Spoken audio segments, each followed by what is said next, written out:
Jimmy Akin's Mysterious World is brought to you by the StarQuest Production Network and is made possible by our many generous patrons.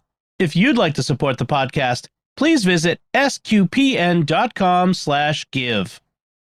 Jimmy Akin's Mysterious World is also brought to you in part through the generous support of our sponsors, including Aaron Ferguson Electric and Automation at aaronv.com, AARONV.com, making connections for life for your automation and smart home needs in North and Central Florida. You're listening to episode 192 of Jimmy Akin's Mysterious World, where we look at mysteries from the twin perspectives of faith and reason. In this episode, we're talking about Our Lady of Kibeho. I'm Dom Bettinelli, and joining me today is Jimmy Akin. Hi, Jimmy. Howdy, Dom. Folks, be sure to stick around for the end of the episode, as we'll have your feedback on our recent episode on Noah's Ark and the Great Flood. But first, in 1981, a group of school children in Rwanda began reporting visions of the Blessed Virgin Mary. She gave them assurances of God's love, but she also warned them that a terrible disaster that could happen. After church authorities investigated, they approved certain visions at Kibeho. These are the only African apparitions with such approval, but the church also warned about false apparitions at Kibeho. So what did Our Lady of Kibeho say? What happened after her revelations? And what do believers need to watch out for? And that's what we'll be talking about on this episode of Jimmy Akin's Mysterious World. So Jimmy, we have a special sponsor for today's episode. That's Amagara Marungi, a charity founded by one of our patrons, Bill and Joanna Martel. So Bill and Joanna have long worked to support a Catholic school in Uganda, and in 2021, they decided to expand their mission. As Catholic parishioners in Maine, they saw that more and more priests from Africa were coming to the United States to help make up for our present lack of priestly vocations. But they also knew of the extreme need in many parts of Africa. They recognized that as African communities were providing their sons for our spiritual needs, American Catholics could show their gratitude by providing for the financial and material needs of widows, children, women, and those uniquely at risk. Their first project was funding for an ultrasound for the local healthcare center in Rwanda, Uganda, where an African priest in their parish comes from. And private donations as well as support from the Knights of Columbus purchased the machine in June, and since then has been used for almost 400 patients, including 97 pregnancies.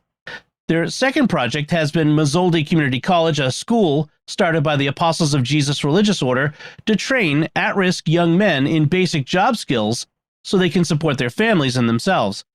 Future projects include an operating room for the health center, and with a new priest recently arrived from Cameroon, they started discussing with him about needs in his community.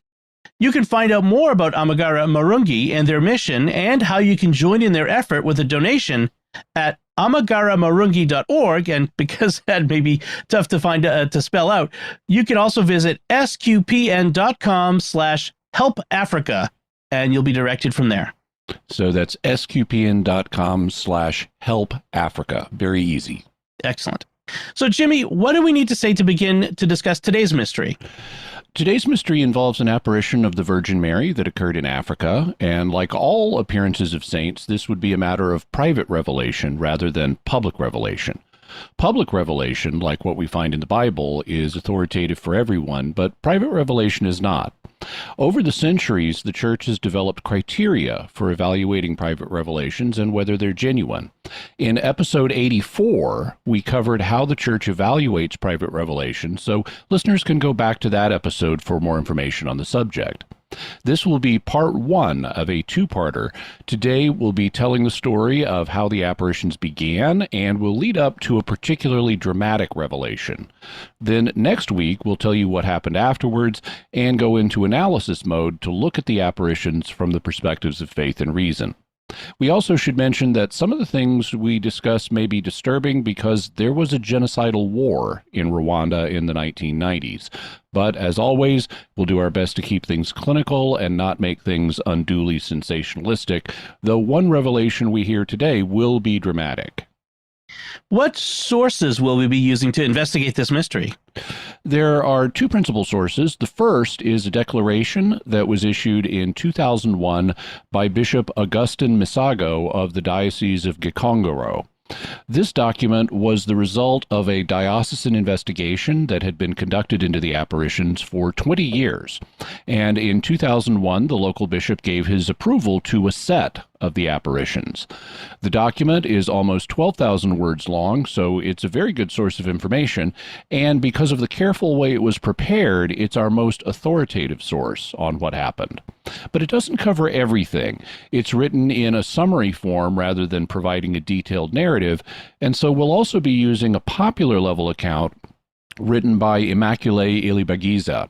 It's called Our Lady of Kibeho, Mary Speaks to the World from the Heart of Africa.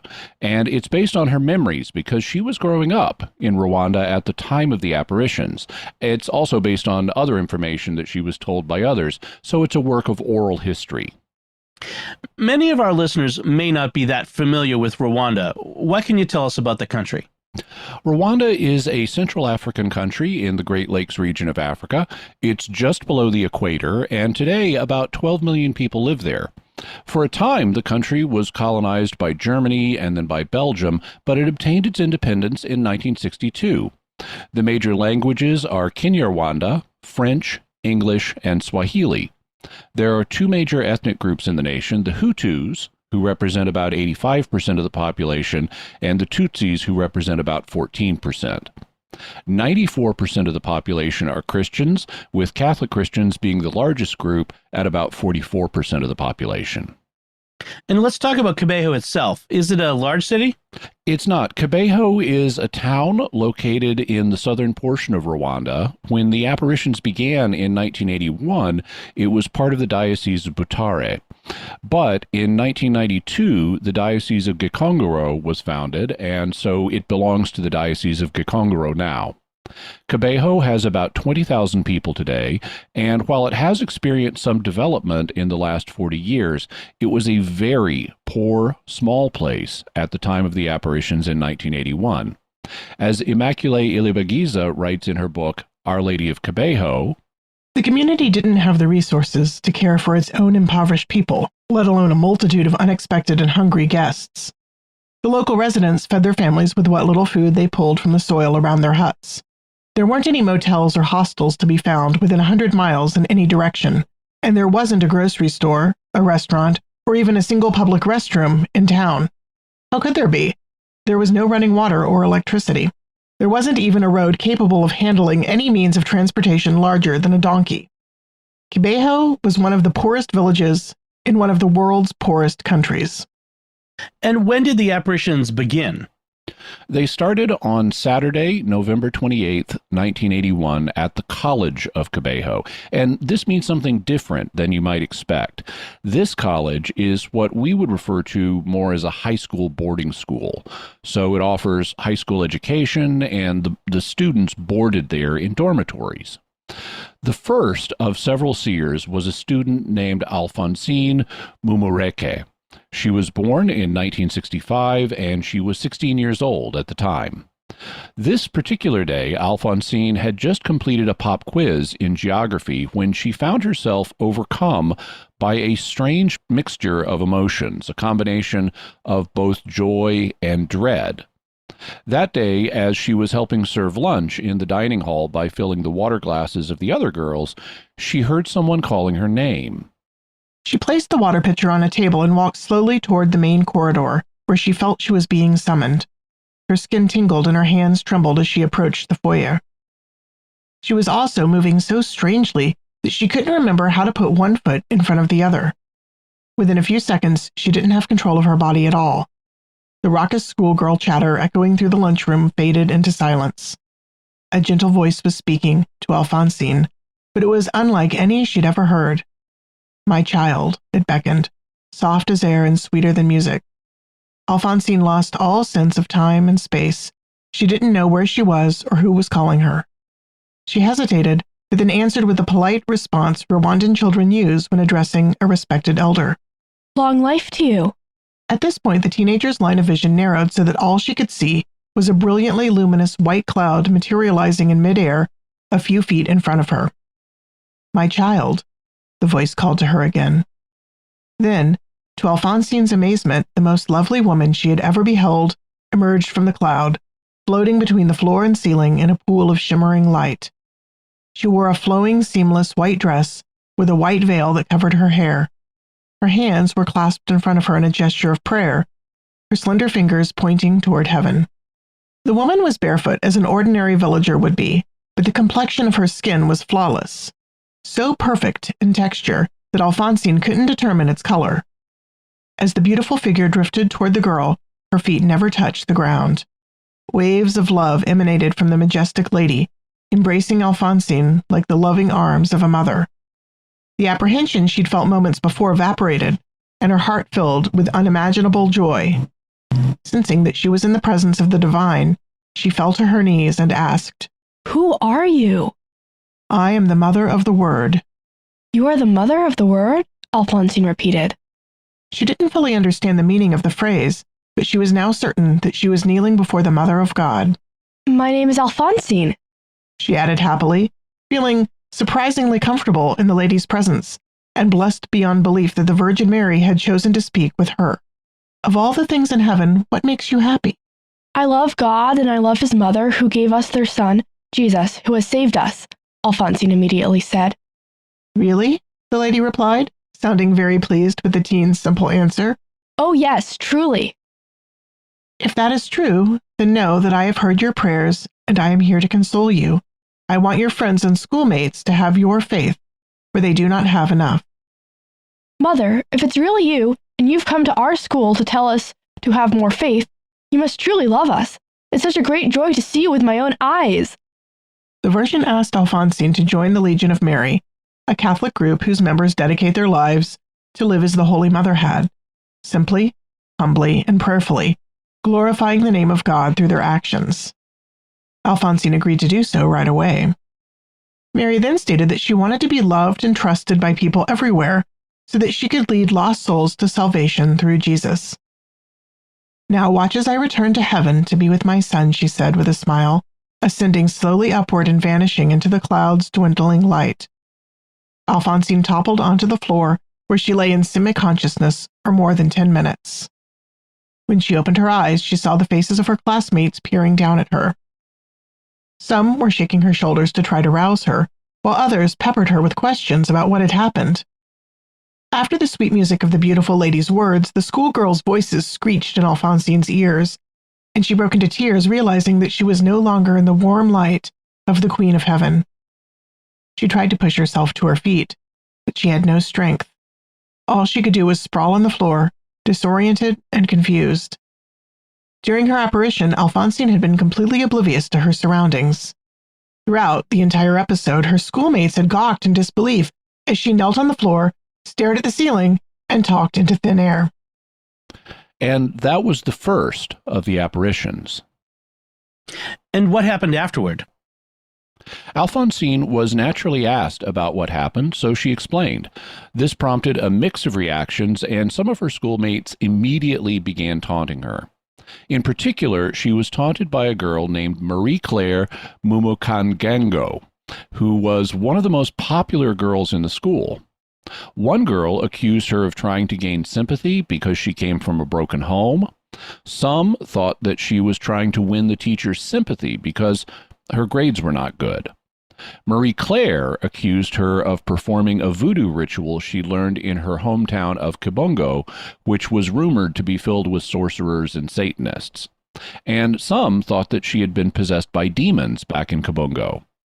Some of the girls, including Marie-Claire, called Alphonsine a witch and demanded that she perform magic tricks for them. And when she was having visions, some girls made a game of trying to toss rosaries over her head and lasso her neck, like playing a carnival ring toss game. And what was the attitude of the school authorities? Some were open, but the director of the school gave her a very stern talking to about the seriousness of claiming to have a private revelation. The director ordered her to make a public statement before the school staff and students and deny that she had received a revelation. This reduced Alphonsine to tears, but she refused to make such a statement and insisted that the Virgin Mary had appeared to her. When did the second apparition occur? The next day, which was the first Sunday of Advent, the season before Christmas. While being taunted by other students, Alphonsine again fell into a vision, and the lady appeared to her once more. My child, I love you, the Virgin told Alphonsine in her soothing, lyrical voice. Never be afraid of me. In fact, play with me. I love children who will play with me because it shows me their love and trust. Be as a little child with me, for I love to pet my children. No child should fear his or her mother, and I am your mother. You should never be afraid of me. You should always love me as I love you. This was a short vision, but it was encouraging, and encouragement was something Alphonsine needed while experiencing the mocking of her classmates. The apparitions continued through December 1981, especially on Saturdays, and they continued to occur when Alphonsine was in the presence of students and the nuns that ran the school. Many of the girls continued to mock her, but others were curious and asked what the Virgin Mary told her. Alphonsine replied, She loves all the girls in the school and wants us all to love her. She doesn't want us to think of her as a strict teacher, but as a mom who really loves us and wants us to play with her. Because she loves us so much, she wants us to have more faith in God. During Advent, we should reflect upon the return of Jesus. She told me that her son will return to earth soon, and that our souls must be prepared for his arrival. The world is in a very bad way, with a lot of hatred and sin, so she wants us to say the rosary every day to cleanse our hearts and show our love for her, for Jesus, and for God. She says that praying the rosary is the best way to show her our love. And word about the apparition started to spread outside the school and into neighboring villages and regions. Immaculée Ilibagiza reports, All this attention infuriated the administration of Kibeho High School, as well as the local clergy who thought that an attention-seeking teenager had turned the school and parish into a national laughingstock. They worried that the longer this carried on, the worse the embarrassment would be when the girl was exposed as a fraud. In an effort to silence Alphonsine, one of the priests even gave Marie Claire the go-ahead to torment the visionary further. The older girl almost gleefully helped organize groups of students to physically abuse Alphonsine during her apparitions. They pulled her hair, twisted her fingers, pinched her skin as hard as they could, screamed into her ears, and shone a powerful flashlight into her open eyes. Alphonsine never blinked, winced, or flinched, no matter what they did. When she was in ecstasy, she was impervious to pain and unaware of her physical environment. One day, Marie Claire held a burning candle under Alphonsine's right arm, which Alphonsine didn't react to. The Virgin had to ask her, My child, do you know that they are burning your arm? This is the one time Alphonsine reacted to a tormentor and pulled her arm away. But the Blessed Mother hadn't specified which arm was being burned, so Alphonsine pulled away her left one, giving Marie Claire no satisfaction as she continued to hold a flame against the visionary's skin without results. In mid-December, the priest who assigned Marie Claire the mission to expose Alphonsine stuck a needle several inches long deep into the young visionary's arm during an apparition, to no avail. Alphonsine just kept chatting happily with Mary. As a result of the opposition she was now facing, Alphonsine began praying for the Virgin Mary to appear to other girls in the school as well, so that they'd believe her. And another girl began receiving visions. Her name was Anathalie Mukamazimpaka. She was 17 years old, and she had a reputation as one of the most devout girls in the whole school. She was a member of the Legion of Mary and other Catholic youth groups. She read the Bible and prayed the rosary every day and never missed Mass. On Tuesday, January 12, 1982, Anathalie found herself suddenly overcome by the same mix of joy and fear that Alphonsine had experienced. So she went to her dormitory and began to pray the rosary.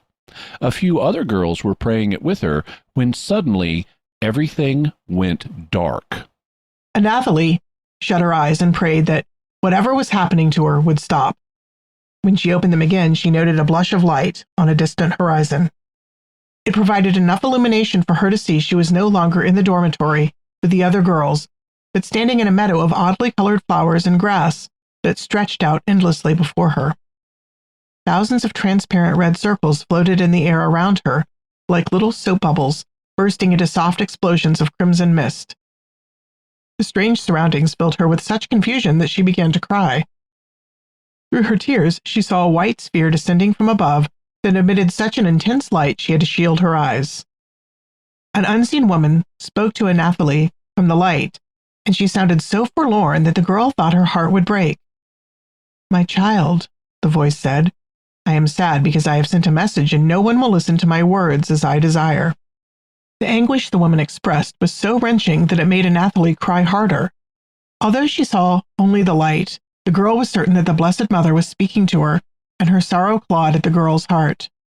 "It is my wish for you to cry as you do now," the voice explained.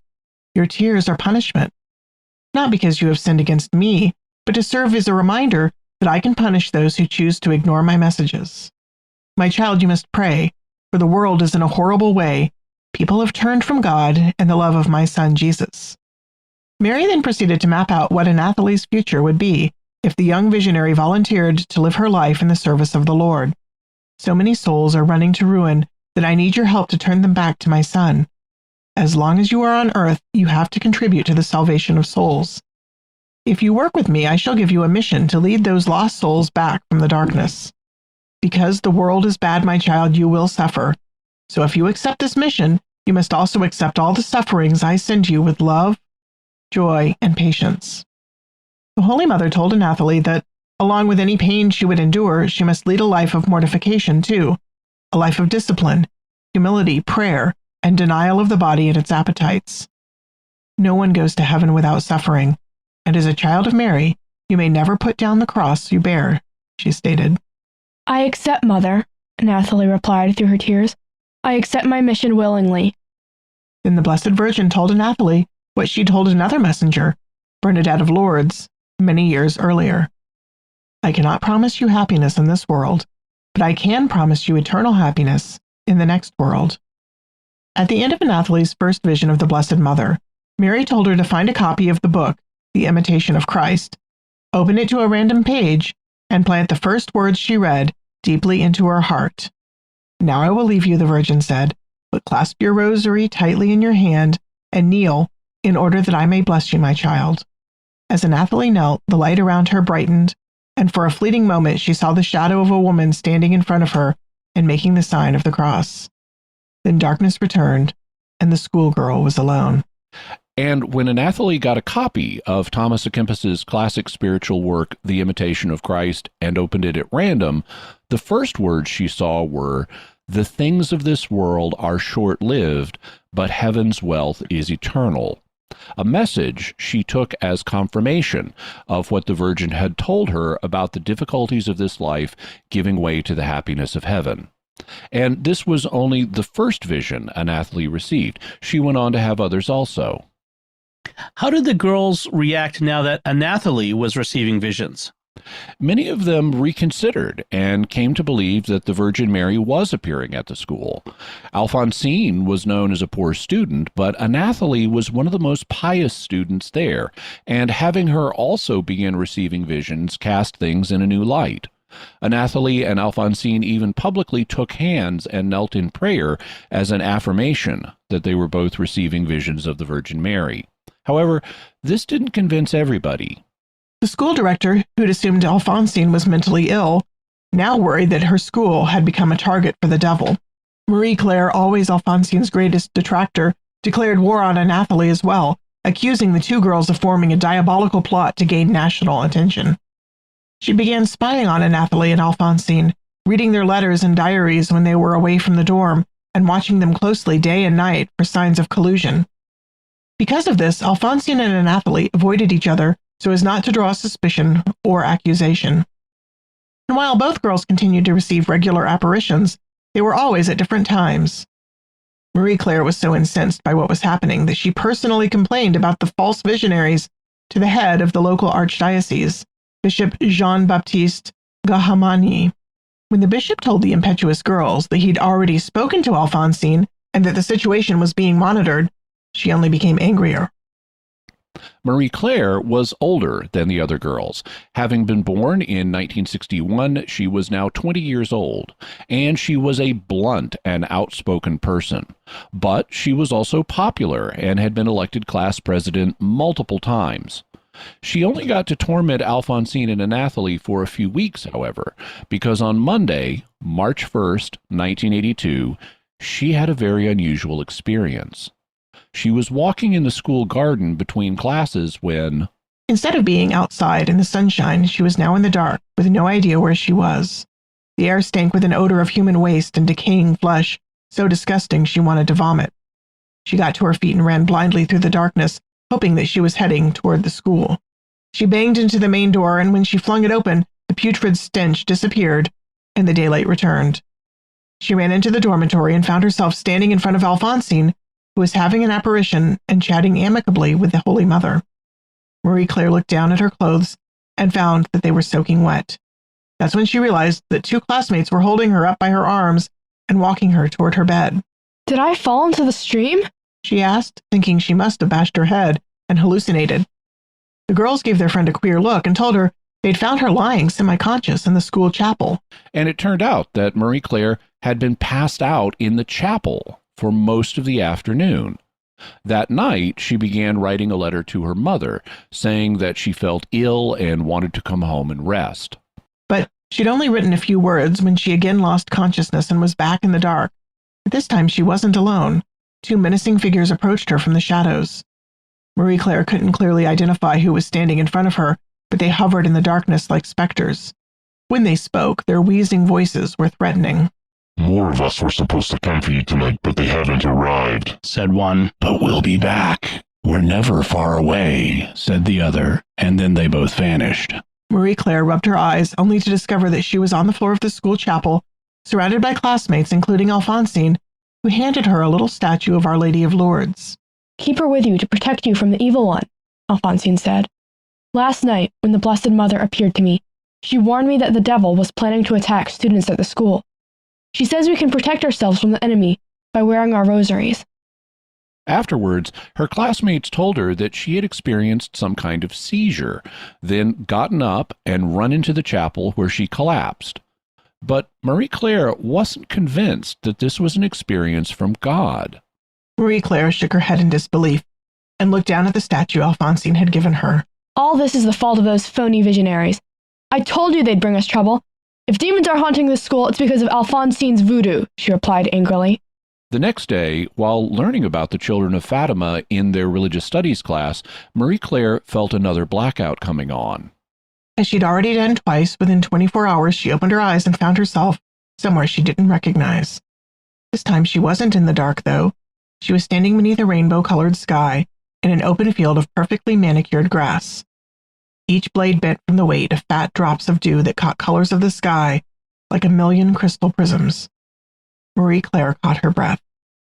It was the prettiest thing she'd ever seen. But the beauty didn't calm her down. She could think of two explanations for what was happening to her, and neither was good. Either she was going insane, or the devil had taken possession of her senses. Then out of nowhere, a soft voice called out her last name, Mukangango. Marie Claire spun around, her fist clenched and poised in front of her like a boxer. She thought that the specters who'd accosted her the previous night had returned to finish her off. She looked around in every direction, but only saw the endless sea of shimmering grass. She responded wordlessly to the voice by raising her fists higher and planting her feet firmly on the grass. Mukangango, the voice called again. No one had ever said Marie Claire's name so sweetly. The tender voice, like that of a loving mother, was as soothing as a lullaby. But the girl was distrustful and answered the voice with a challenge. Okay, you found me. I am Mukangango. I'm here and I'm ready to fight. So yes, Marie Claire actually challenged the Virgin Mary to a fist fight. With an affectionate laugh, the voice asked, Why would you want to fight me, my child? What is making you so afraid? Never be afraid of your mother.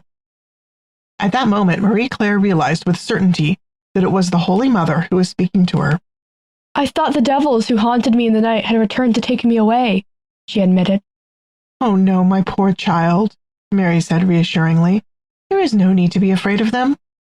I promise the things of the night that threatened you will not frighten you again. The Blessed Mother then asked Marie Claire to sing a song for her using words Jesus spoke during his Sermon on the Mount. Blessed are those who are persecuted because of righteousness, for theirs is the kingdom of heaven. Blessed are you when people insult you, persecute you, and falsely say all kinds of evils against you because of me." The words made Marie Claire feel ashamed because they described her treatment of Alphonsine and Anathalie to a T. She'd insulted and persecuted the visionaries for doing what Mary had told them to do, encouraging people to give their hearts to Jesus. "Please, child, sing the song for me," the Virgin requested again. "No, I won't," Marie Claire replied. I don't have a good singing voice." "Then I will ask your sister to sing with you," Mary said, sounding amused at the young woman's excuse. Suddenly, Marie Claire saw Anathalie beside her, looking up at Mary. Marie Claire followed Anathalie's gaze, but couldn't see Our Lady. However, she could still hear her beautiful voice. "Sing this song with your sister." "Yes, Mother," Anathalie agreed with a smile. She took Marie Claire's hand in hers, and together they sang to the Virgin. As the song ended, Mary said farewell to the girls, and Marie Claire realized that she was lying on the chapel floor again, too exhausted to say anything to the classmates who were looking down at her in disbelief. After this, Marie Claire's attitude towards Alphonsine and Anathalie was completely revolutionized. The young woman was in a constant state of prayer after her apparition, kneeling for hours and praying the rosary, begging the Holy Mother for forgiveness. She recanted every accusation she'd made about Alphonsine and Anathalie, and swore that she'd devote her life to serving God. Her rude, brusque, and aggressive manner had essentially vanished overnight, and as passing years would prove, would never return. Marie Claire was a perfect example of the spiritual conversion the Blessed Mother had been calling for since first appearing to Alphonsine. Wow, this has been amazing so far. And before we move on to the next part of our discussion, I do want to take a moment to thank our patrons who make this show possible, including Rock K, Pierre M, Carolyn S, Father Brian H, and Stephanie L. Their generous donations at sqpn.com/give make it possible for us to continue Jimmy Akin's Mysterious World and all the shows at StarQuest. You can join them by visiting sqpn.com/give. Jimmy Akin's Mysterious World is also brought to you in part by Catechism Class, a dynamic weekly podcast journey through the Catechism of the Catholic Church by Greg and Jennifer Willits. It's the best book club, coffee talk, and faith study group all rolled into one. Find it in any podcast directory. So, Jimmy, what happened after Marie Claire received these visions? Like the other two, Marie Claire continued to receive new visions, and in one of them, the Virgin Mary showed her a black rosary known as the Rosary of the Seven Sorrows. This was a devotion that originated with the Servite order. It involves 7 sorrowful things that Mary experienced as the mother of Jesus, from the prophecy of Simeon that a sword would pierce her own soul, to seeing Jesus laid in his tomb. It was promoted by the Servite order in the 1300s during the time of the Black Death, when so much of Europe was experiencing sorrows. But it hadn't been common in recent times, and almost nobody knew about it. Marie Claire, in particular, did not know about it. But Mary asked her to undertake a mission to reintroduce it and repopularize it, which she did. Mary also requested that a chapel be built at Kibeho as a sign of remembrance for the private revelations given there. And what was happening with the response to the visionaries, both in the school and more broadly? Needless to say, they were growing in popularity now that you had the 3 visionaries in the school all in agreement. Alphonsine, the original visionary, Anathalie, one of the most pious girls in the school, and Marie Claire, the popular girl who had viciously tormented the first 2. Now that all 3 were in agreement that the Virgin Mary was appearing, this made a lot of people conclude that that's exactly what was happening. And word of this began to spread not only in Kibeho or the surrounding region, but all over Rwanda. As a result, people began coming from all over the country to see the visionaries, and crowds started gathering at the school. Many of these people had made difficult journeys on foot to get there, incurring physical hardship like getting cuts and bruises on their feet because they didn't have shoes, and they trekked through difficult and sometimes dangerous territory with a pre-modern road system. As you'll recall, at the time, Kibeho didn't have a road leading to it that was capable of handling anything more than a donkey. So how was word spreading about the apparitions? What was letting the pilgrims know to come there? Initially, it was word of mouth, but with time, people started making audio recordings of the seers having conversations with the Virgin Mary. At the time, there were no smartphones, so they'd use audio cassettes, and then they'd play these back for people in their own villages. Sometimes local priests would play them for groups of people in their congregations. And while there was no internet back in the 1980s, there were radio stations, and Rwandan radio started playing tapes of the visionaries.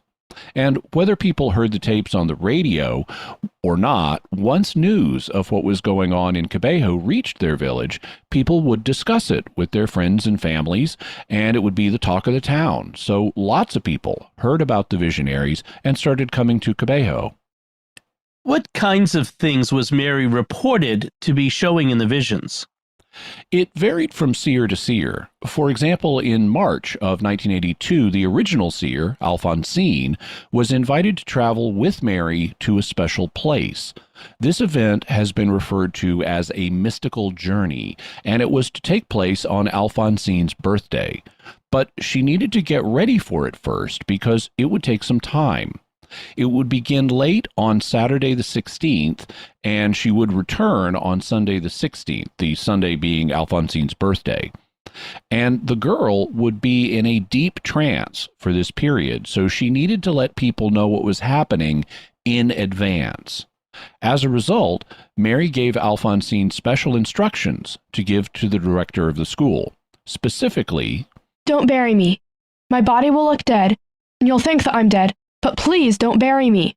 And that's not unreasonable because in remote villages in the developing part of the world, they often don't have access to doctors or good medical technology. So if someone appears to die, they don't have a scientific way of verifying it, and they need to act accordingly.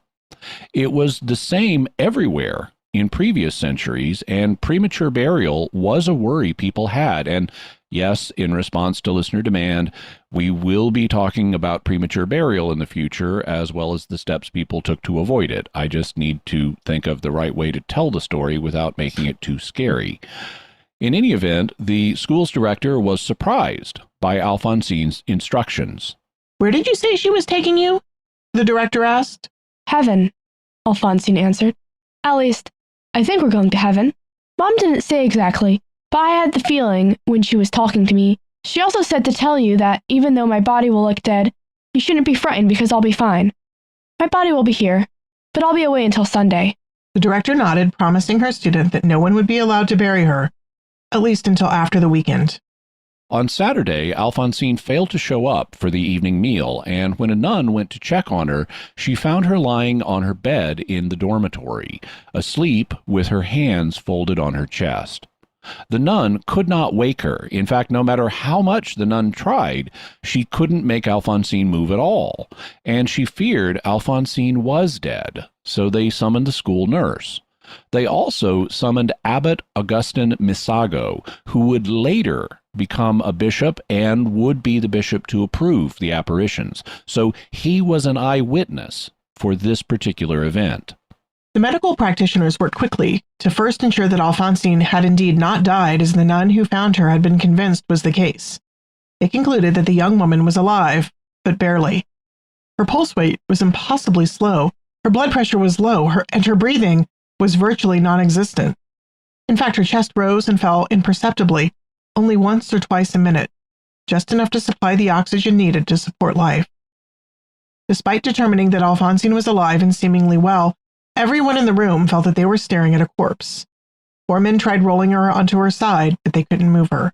They attempted to separate her hands, but no matter how hard they pulled, her fingers remained clasped together. 2 more men joined the attempt. After all 6 had strained with all their might to lift the slim teenager from the bed, they gave up in frustration. Abbot Misago would later say that it was like trying to lift a 200-pound slab of granite.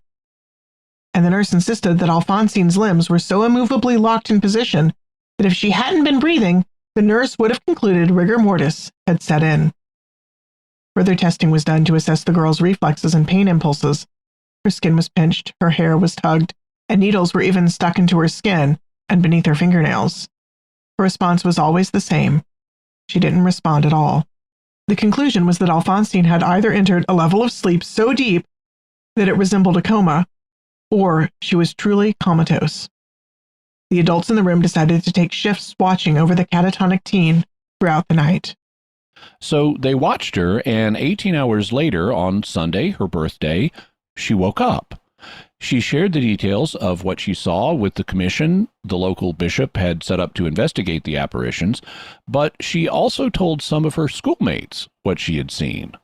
The first place Mary took me was dark and very frightening, she began. It was filled with shadows and groans of sadness and pain. She called it the place of despair, where the road leading away from God's light ends. Our travels were many.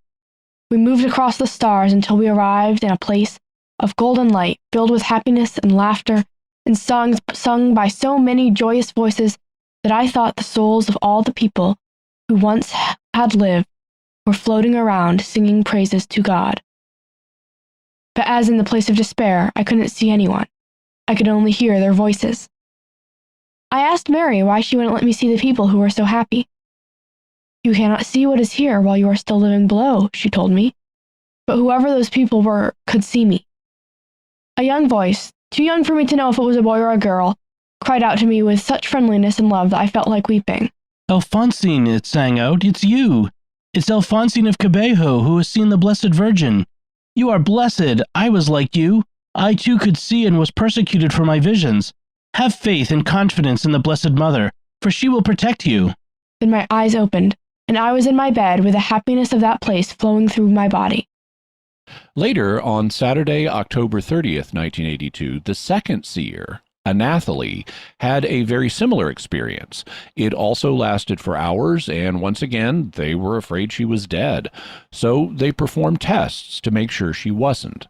And afterwards, she also spoke of being taken on a mystical journey to otherworldly regions.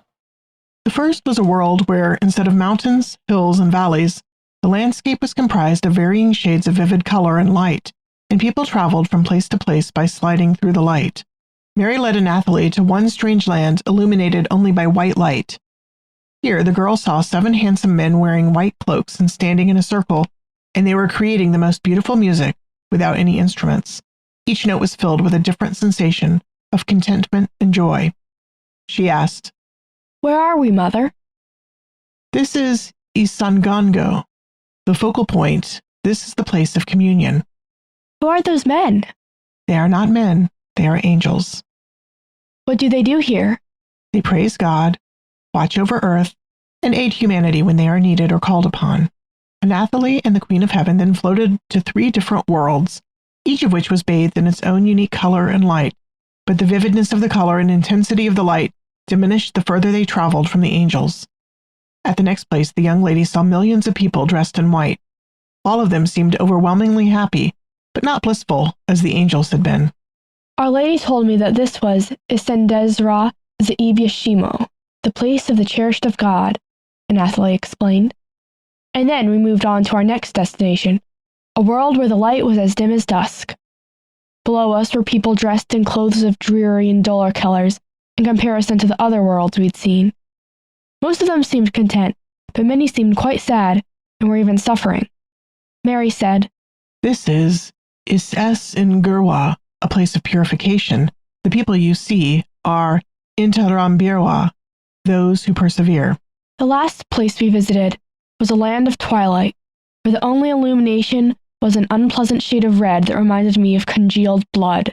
The heat that rose from that world was stifling and dry. It brushed my face like a flame, and I feared that my skin would blister and crack. I couldn't look at the countless people who populated that unhappy place, because their misery and anguish pained me so greatly. Mary didn't have to say the name of this place. I knew I was in hell. The next things I remember were someone laying me down in my bed, and the Blessed Virgin above me telling me to spend 2 days reflecting in silence on what I'd seen. Do not meditate on the angels you saw. They are not from this world, she said before explaining to me the nature of the other 3 places she'd shown me. The first place, the happy world of the cherished of God, was reserved for people whose hearts were good, who pray regularly, and who strive always to follow God's will. Our second visit to the place of purification was for those who called on God only during times of trouble, turning away from Him when their troubles were over. The last place of heat and no name was for those who never paid God any attention at all. Between these two mystical journeys, on August 15th, 1982, another dramatic event happened. It was the feast of the Assumption of Mary, and there was a huge crowd. Reportedly, more than 20,000 people had come to Kibeho to see the visionaries.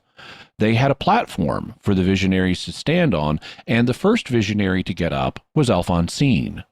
When she entered a state of ecstasy, she tried singing a song of welcome to the Virgin, but Mary interrupted her.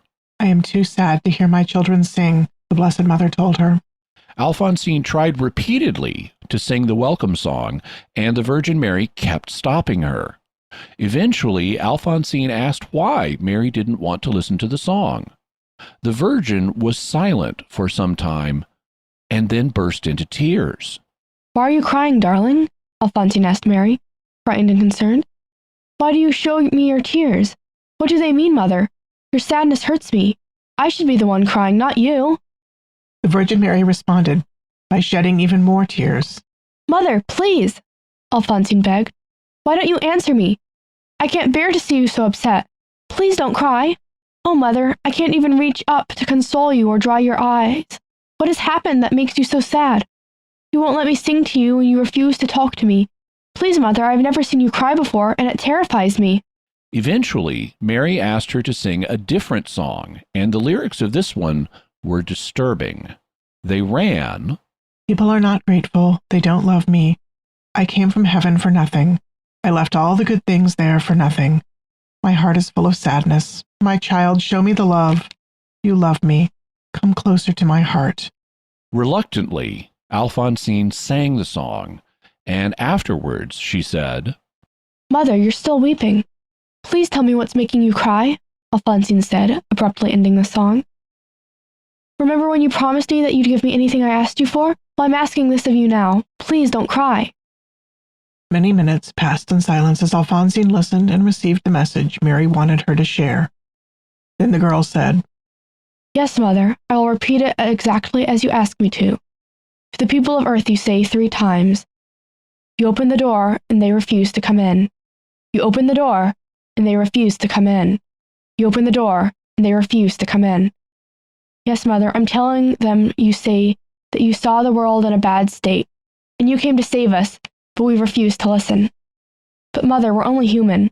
What can we do? The visionary asked, and then listened intently to the response she received. Yes, I know, she continued, but it's hard to make them understand. The words and songs you just told me to share are difficult for many to understand. Some grasp their meaning, but others don't. Some just won't listen. Mother, you should speak to the people yourself, for we're not wise enough to deliver your messages.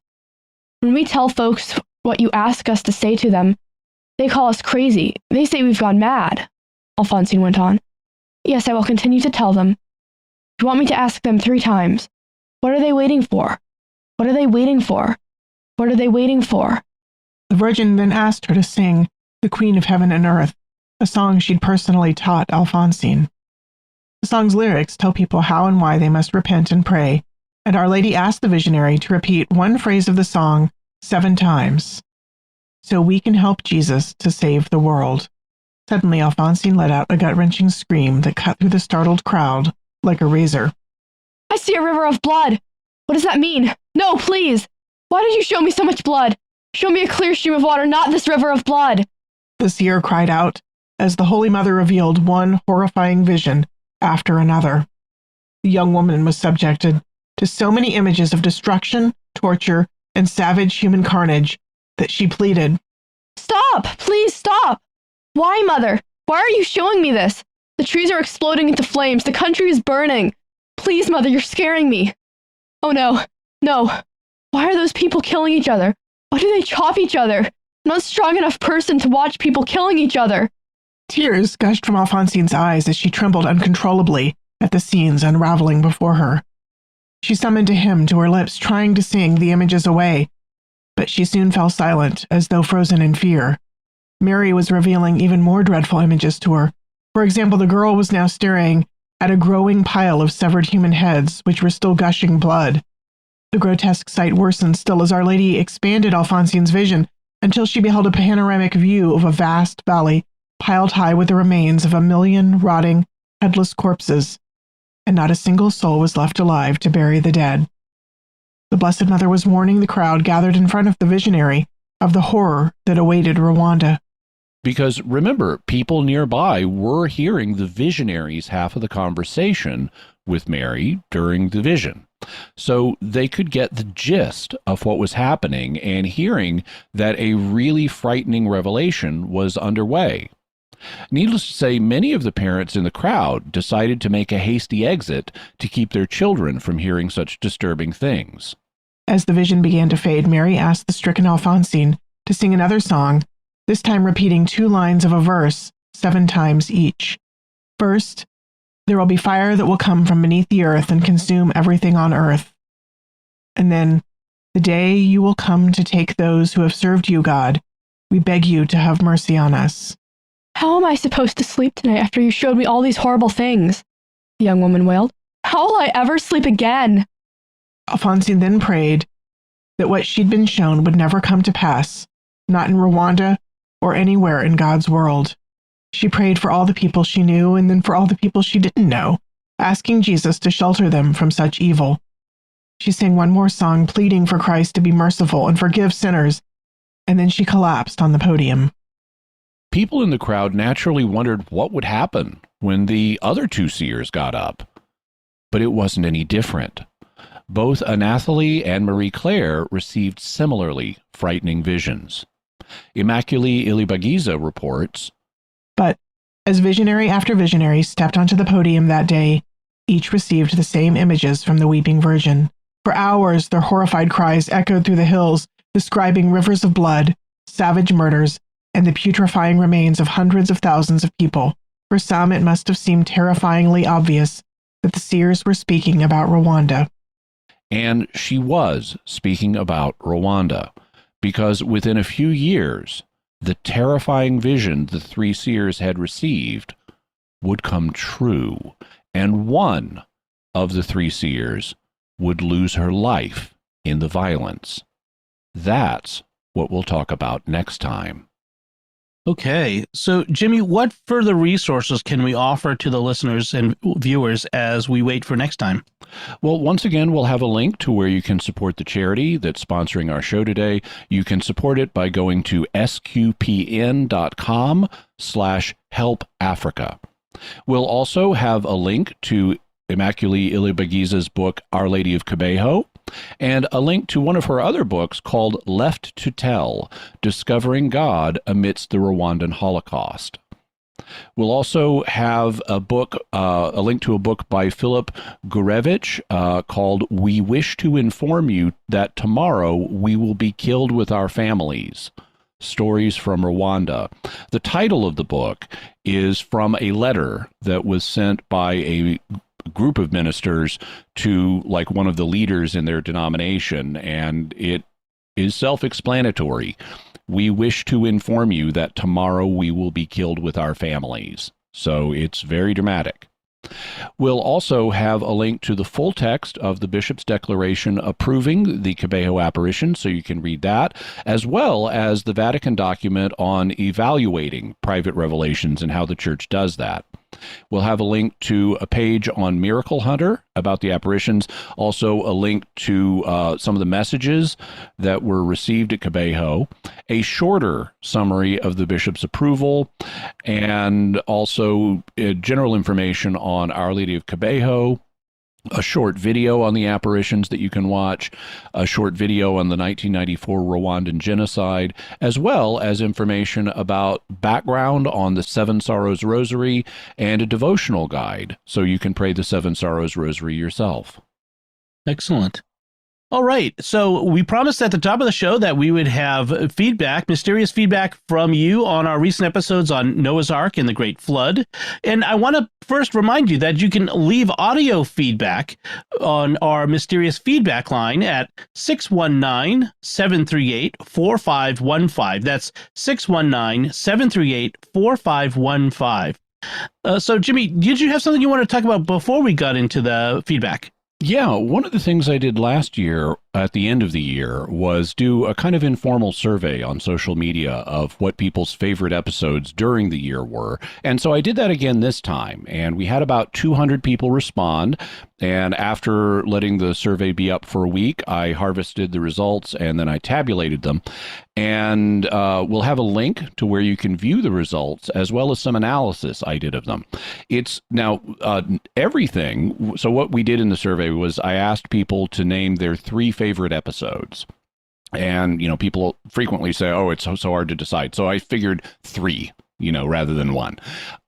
And everything got votes. So every episode of the year was in somebody's top 3. And in fact, none of the episodes received less than 3 votes. So actually, everything was in at least 3 people's top 3. The number 1 episode of the year by a notable margin was Border Patrol Ghost. And it was closely or somewhat closely followed by the 9/11 conspiracy episodes, Pauline Dakin and the Weird World, D.B. Cooper, and Gloria Ramirez, the so-called Toxic Lady. Those were the top 5.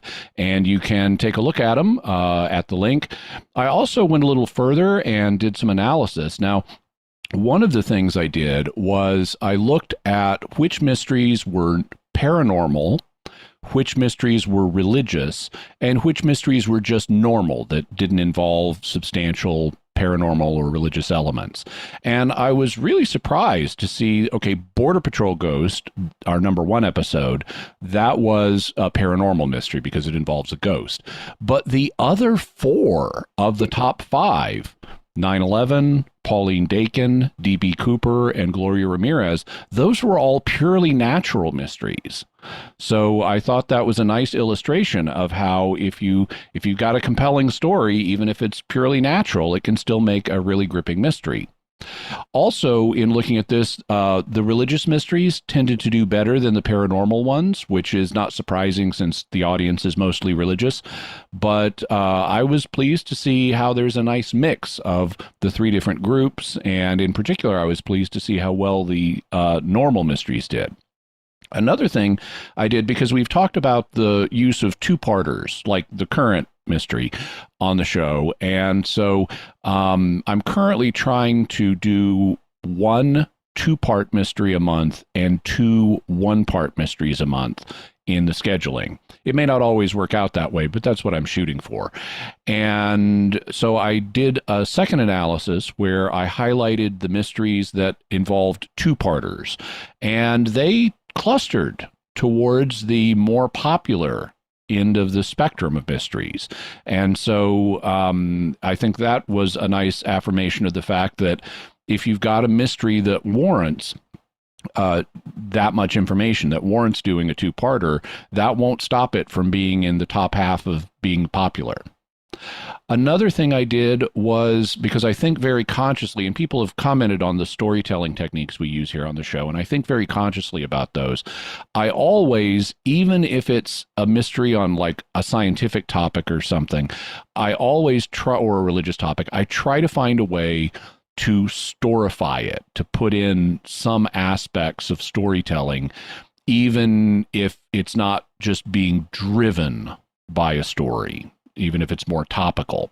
And so another analysis I did was highlighting the story-focused mysteries. And as you'd expect, they did tend to cluster towards the more popular set of mysteries. There was actually pretty good distribution. There were a lot of topical mysteries in there too.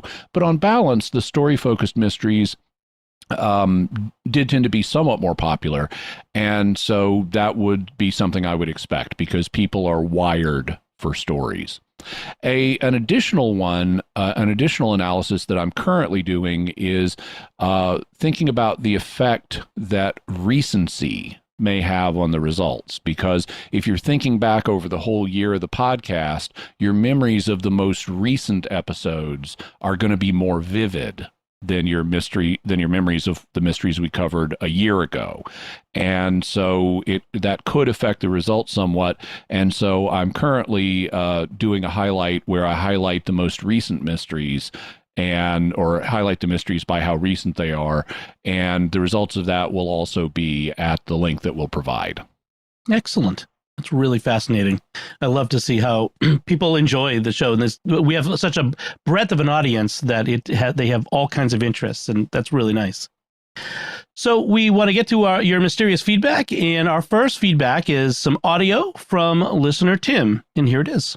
Hey, Dom and Jimmy. I'm Tim from St. Louis, Missouri. Love the podcast. While trying to soothe a newborn in the middle of the night, Jimmy's calm voice really helps me to remain calm, so thank you. Quick question on the second Noah's Flood episode. Jimmy mentioned that the human population never bottlenecked all the way down to 8 people, which makes perfect sense to me. But what does that tell us about Adam and Eve? I've been taught conflicting ideas about Adam and Eve. Some people say they had to be 2 literal specific people for original sin to have been committed, while others take a less literal approach.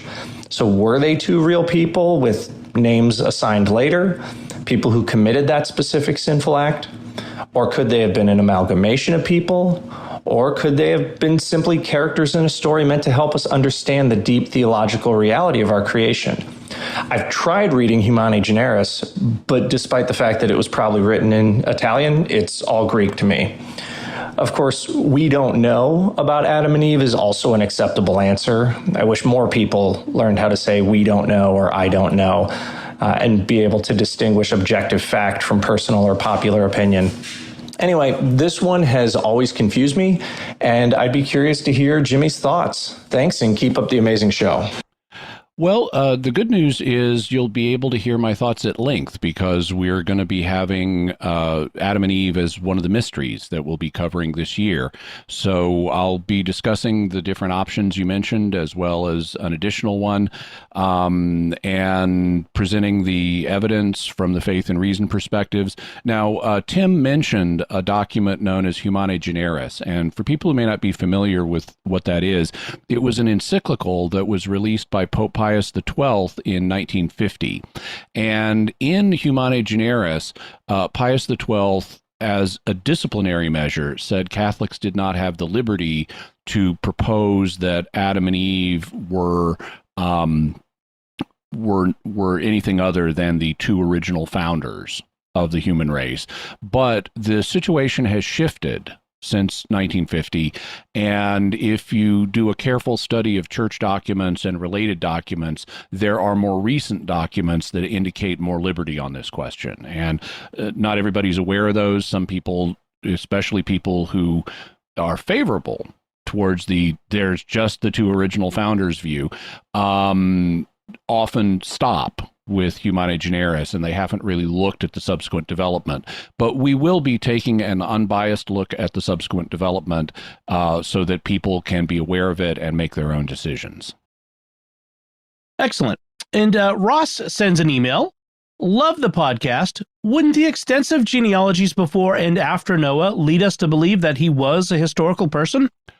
They would, to the degree that those genealogies are meant to be taken literally. Now, one of the options we covered was that Noah is based on a real historical person, even if the flood wasn't global. I mean, there have obviously been big floods at different periods in history, and people have survived them by God's providence, and Noah may be based on one of those people. And so even though these are very early genealogies describing a remote period in the past, it's possible that they contain accurate information. But the way you also have to be sensitive to the way genealogies worked in ancient Israel.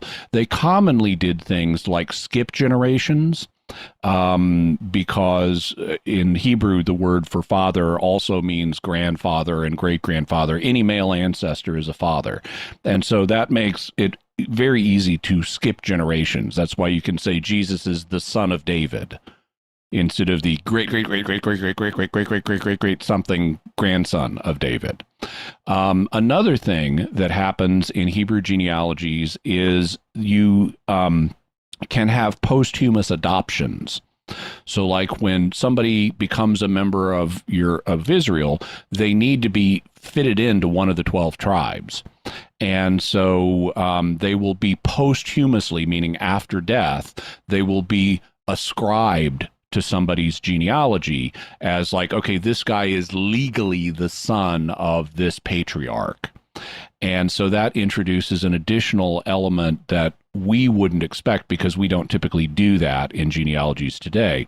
And then when you study ancient Near Eastern genealogies, there also are figures in them where, like when two groups merge, they will say, well, we're now the same group, so we must have had a common ancestor. Let's give him a name. And then that becomes another aspect of the genealogy. And so the collective effect of all this is you can't read ancient genealogies from the Bible as if they're modern genealogies. They incorporate additional like legal and reconstructive elements that mean that you can't simply identify somebody and say, okay, well, this person was exactly the son of this person. They incorporate additional literary elements. And so given that this is the oldest set of genealogies that's describing a primeval period in Earth's history, there may be a large degree of reconstruction here, and we may not necessarily be able to extract a lot of historical information from it. Okay. Adriana sent an email. During the reason portion of the Noah's Ark, Jimmy spent a lot of time examining the DNA evidence and animal diversity as major issues. Is there evidence or reasoning that the time of Noah could be pushed earlier in time before such animal diversity?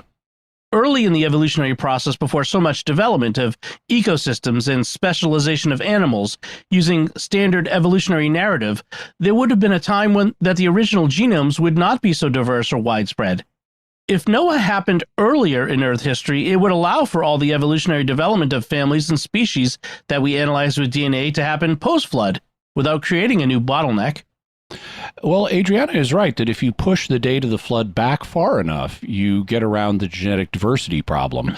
I mean, if you push the flood all the way back to 3.5 billion years ago, when life started, well, Noah would have only needed to take, one life form on the ark, and they could easily fit inside the ark.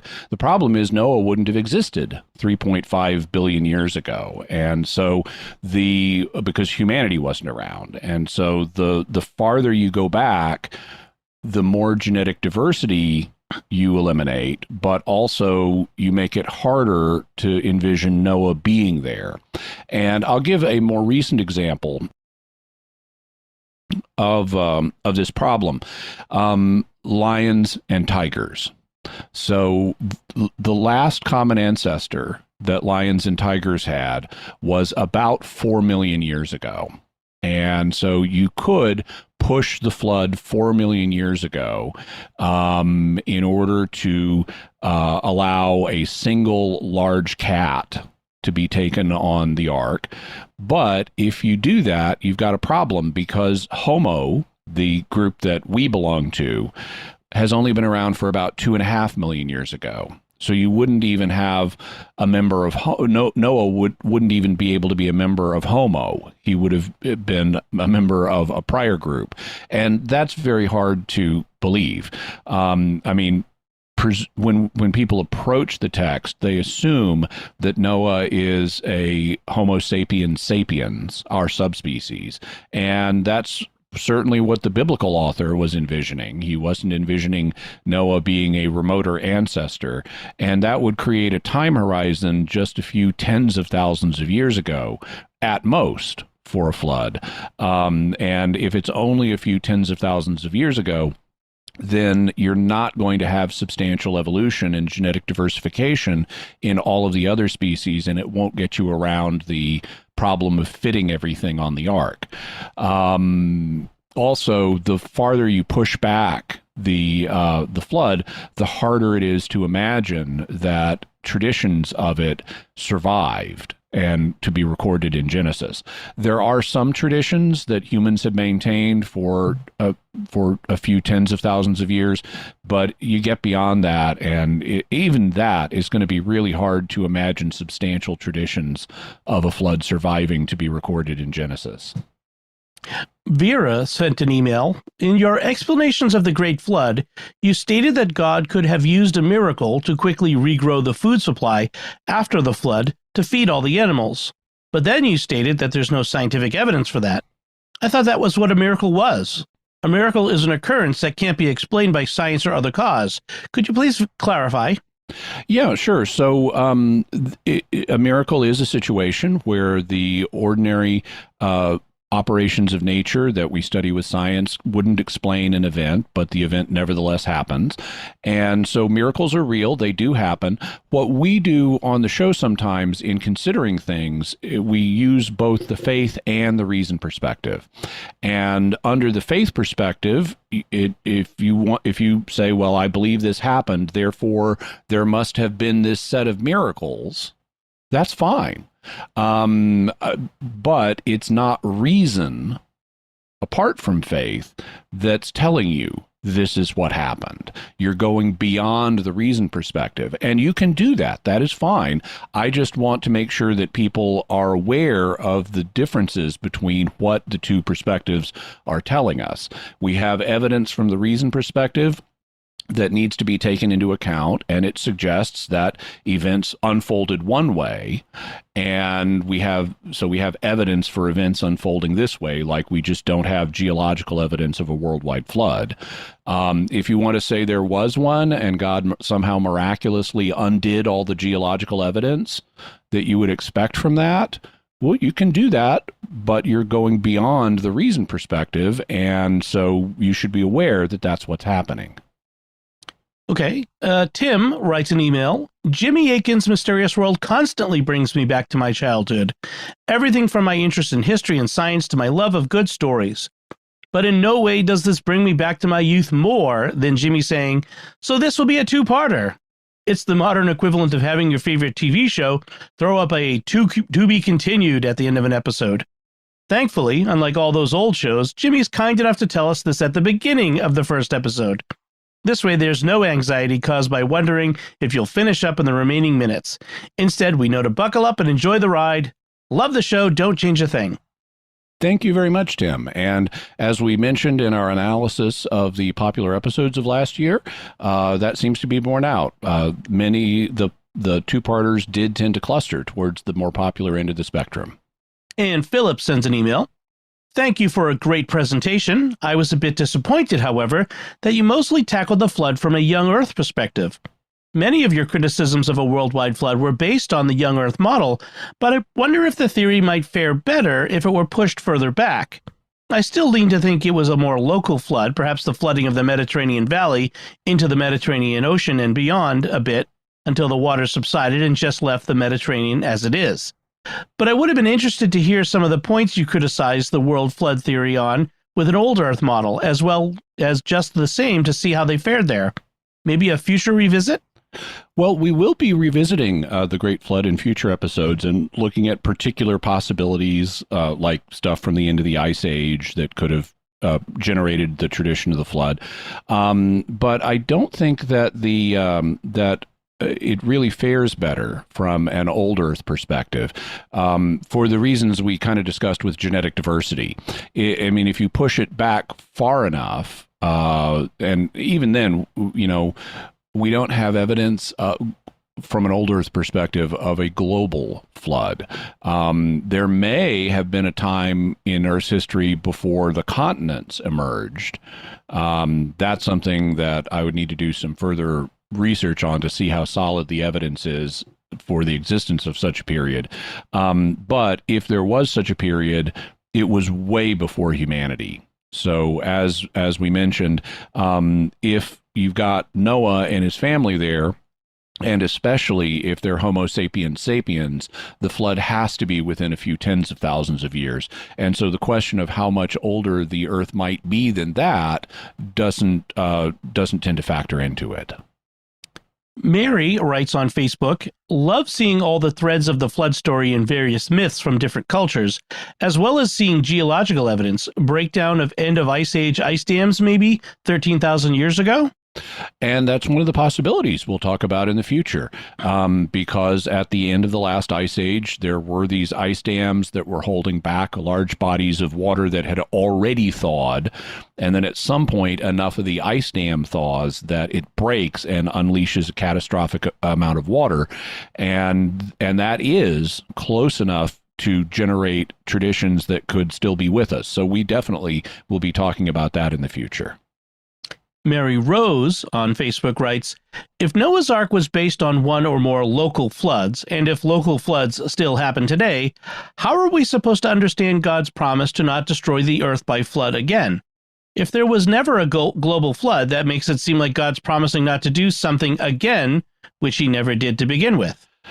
Well, I think that the resolution is fairly straightforward. The passage at the end of the flood narrative where God makes a covenant with Noah and says, I'm never going to do this again, that should be understood as a promise that God will never send us a global flood.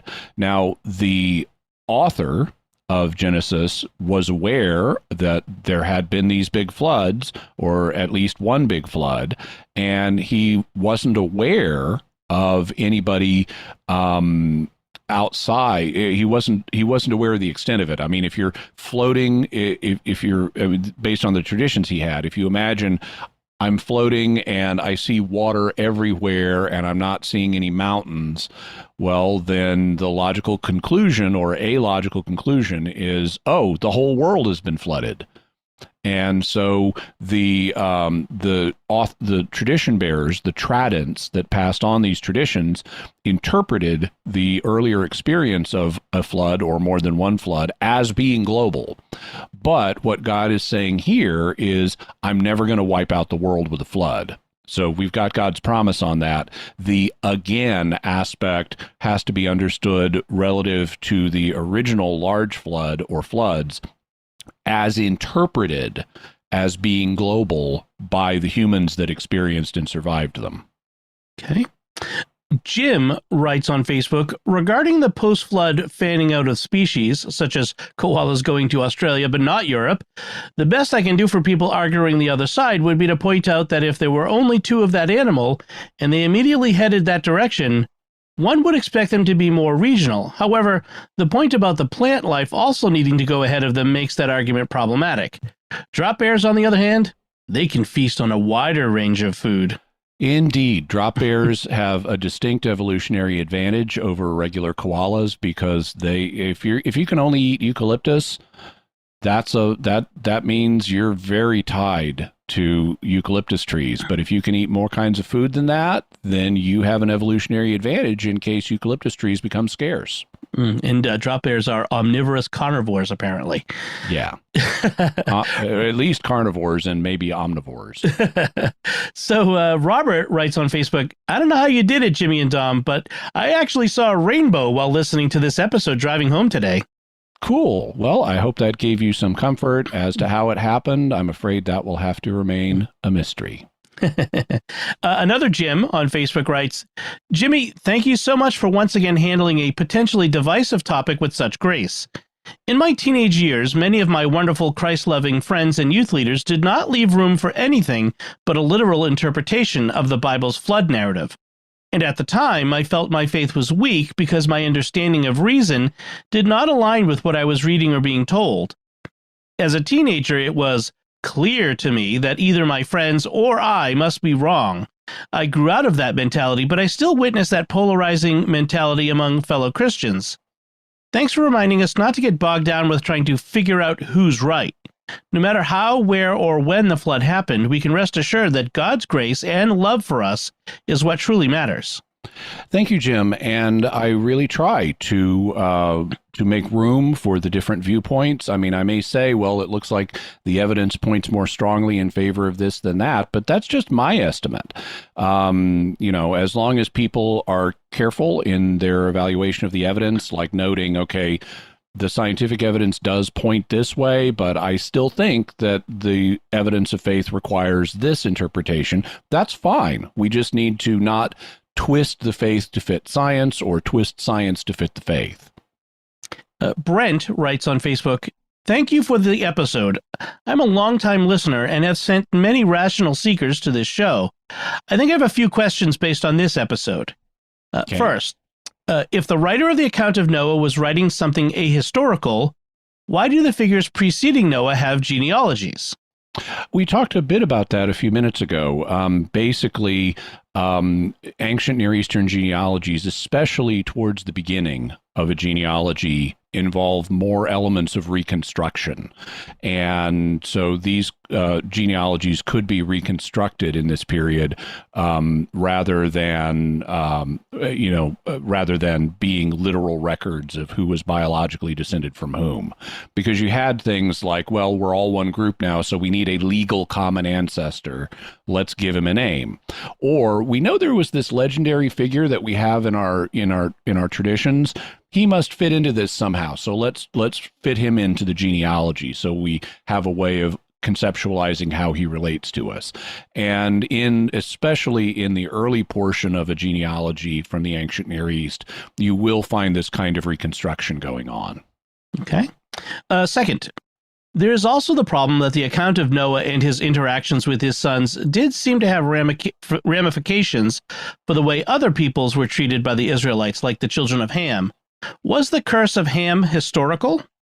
So Shem, Ham, and Japheth were the three sons of Noah, and after the flood, Noah planted a vineyard and enjoyed its fruits a little too much, and there was an incident which is rather disturbing that happened. The biblical author uses a guarded mode of language to communicate something much worse that happened. And as a result of this, Ham and his son Canaan are cursed. And in terms of the degree to which this is historical, well, it could be, but it also is to be noted that the Israelites had tense relations with Hamites, like the Egyptians. And, they'd been slaves in Egypt and they came out of Egypt. And so they were kind of opposing cultures. And also they had tense relations with the Canaanites, who they displaced in the Promised Land. And so I would tend to understand the curse of Ham as a reflection of the current relations that Israel had with Hamites and with Canaanites, rather than being something literally historical. And three, I guess a final question would be, for Catholics of weaker faith and less formation, what would you counsel if they start having doubts about their faith as a result of listening to this? Please understand, I'm not accusing you of undermining anyone's faith. The issue isn't with you at all, but with a Catholic who's not as well formed. Well, I think that the answer is to study in faith, in confidence that there are solutions, and be willing to think about those solutions. So if you're locked into viewing everything as absolutely literal, you will have problems. But the more you study Scripture and the degree of figurative language and literary artistry that it uses, you become more aware of, there are ways to fit these things together. That's what I did. I mean, I came from a very conservative evangelical tradition that looked at everything very literally. But I continued to study in faith, both studying the science and studying the Scripture. And I realized, there just is more room for literary artistry here than what I had previously perceived in my evangelical tradition. And so I'm not afraid of doing the study and working my way through these issues. There will be ways to reconcile them. It's just a question of, from the faith and reason perspectives, which option for reconciliation does the evidence best support? Tony L. writes on YouTube, "You've quite thoroughly demolished the idea of a literal worldwide flood from the reason perspective. Better you to do it than a smug atheist or agnostic."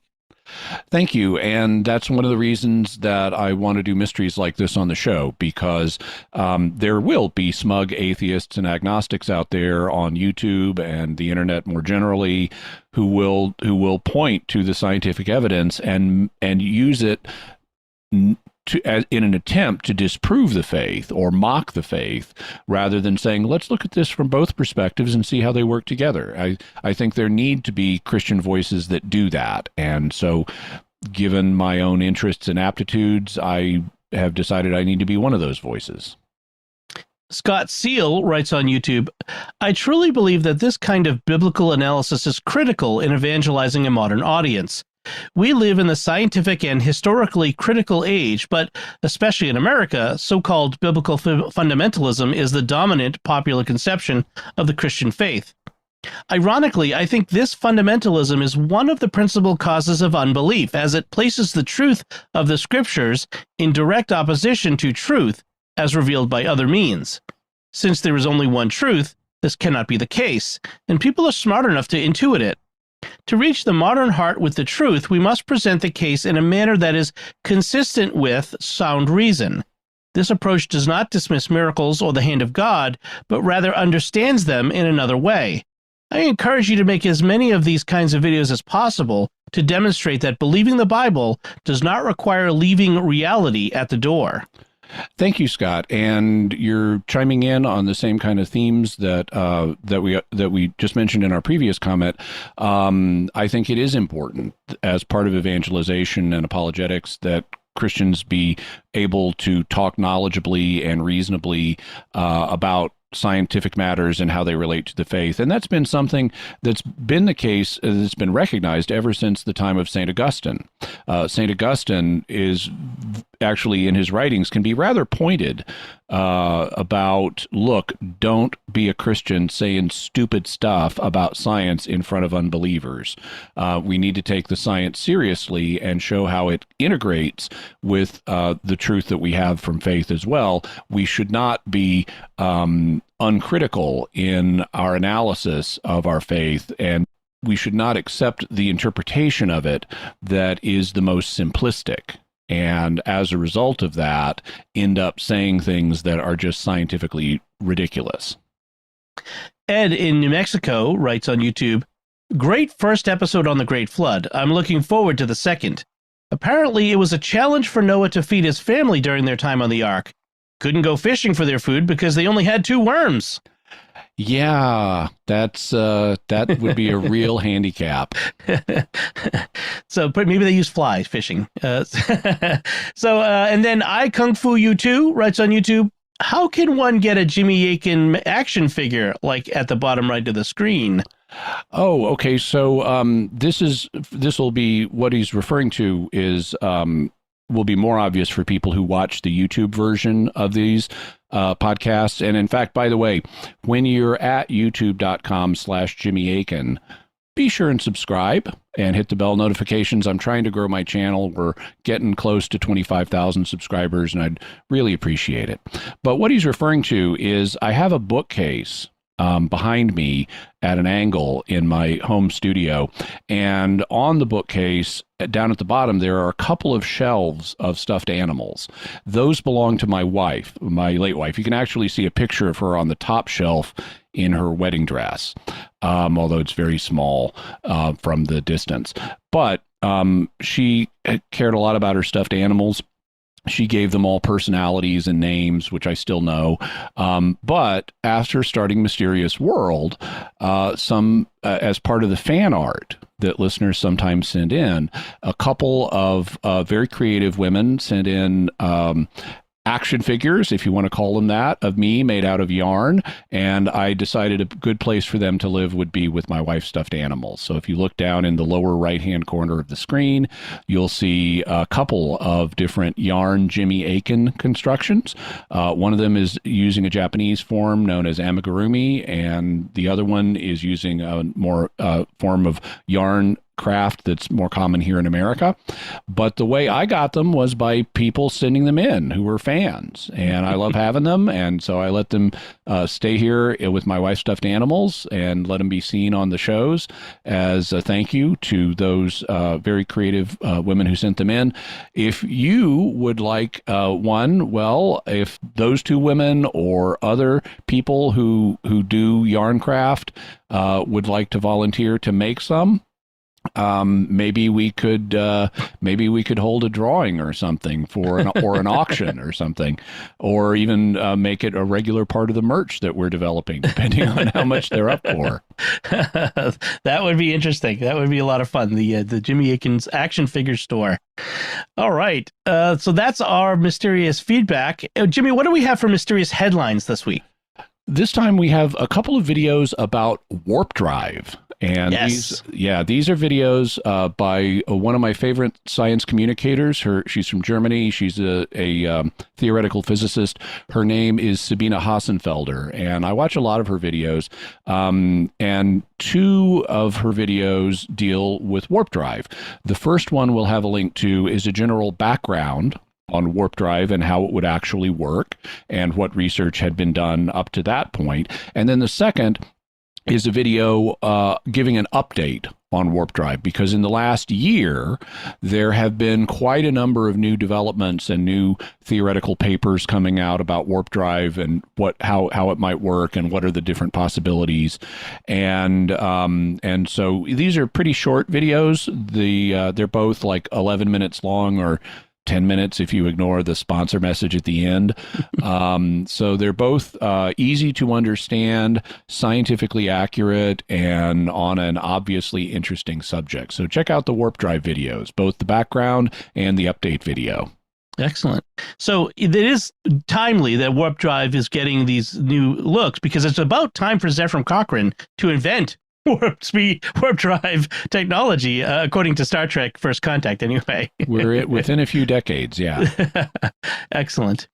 So that's about does it for us this time. Also wanted to say a special thanks to your wife, Melanie, and your daughter, Isabella, for doing the readings today. Yes, they did a great job, and thank you so much for them. So we would love to hear from you. What do you think of the Our Lady of Kibeho mystery and your theories about it? You can let us know by visiting sqpn.com or the Jimmy Akin's Mysterious World Facebook page. You can send us an email to mysterious@sqpn.com, send a tweet to @mys_world, or call our mysterious feedback line at 619-738-4515. That's 619-738-4515. So, Jimmy, what's our next episode going to be about? Next week, we'll be talking about how Our Lady's dramatic prophecy was fulfilled, and then we'll go into analysis mode and look at the Kibeho revelations from the perspectives of faith and reason. Great. Folks, be sure to share the podcast with your friends and write a review in Apple Podcasts or wherever you get your podcasts from. That helps us grow our community and reach ever more listeners. You'll find links to Jimmy's resources from our discussion and links to the mysterious headlines on our show notes at sqpn.com/mysterious. And remember, to help us continue to produce the podcast, please visit sqpn.com/give. Jimmy Akin's Mysterious World is also brought to you in part by Fearvento Law PLLC, specializing in adult guardianships and conservatorships, probate, and estate planning matters. Accepting clients throughout Michigan, taking into account your individual health care, financial, and religious needs. Visit fearventolaw.com, FIORVENTO law.com. Until next time, Jimmy Akin, thank you for exploring with us our mysterious world. Thanks, Dom. And once again, I'm Dom Bettinelli. Thank you for listening to Jimmy Akin's Mysterious World on StarQuest.